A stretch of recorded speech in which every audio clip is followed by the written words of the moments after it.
গত কয়েকদিন ধরেই খুনের হুমকি পাচ্ছিলেন চট্টগ্রামের রাউজানে গুলিতে নিহত যুবদল নেতা আলমগীর।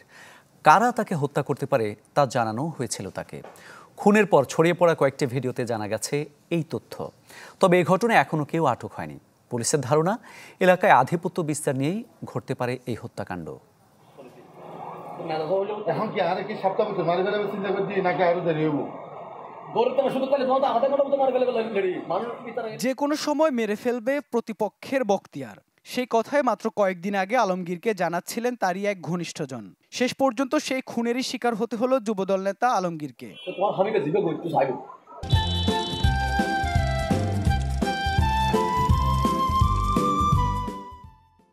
শনিবার বিকেলে পারিবারিক অনুষ্ঠান শেষে বাড়ি ফেরার পথে স্ত্রী সন্তানদের সামনে খুন হন আলমগীর।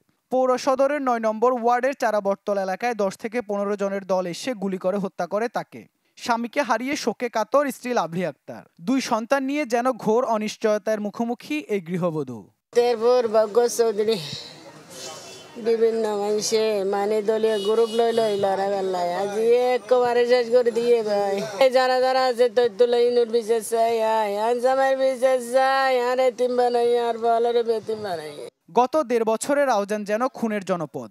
কোনোভাবে বন্ধ হচ্ছে না রক্তপাত, ফলে নিরাপত্তাহীনতায় সব স্তরের মানুষ।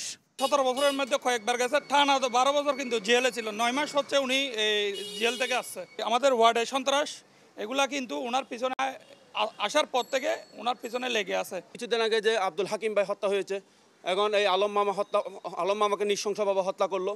আমি মনে করি প্রশাসন যদি আপ্রাণ চেষ্টা করে, হার্ড অ্যান্ড সোল ট্রাই করলে কিন্তু প্রশাসন ওদেরকে গ্রেপ্তার করতে পারবে। না হলে না জানি আর কত মায়ের বুক খালি হয়।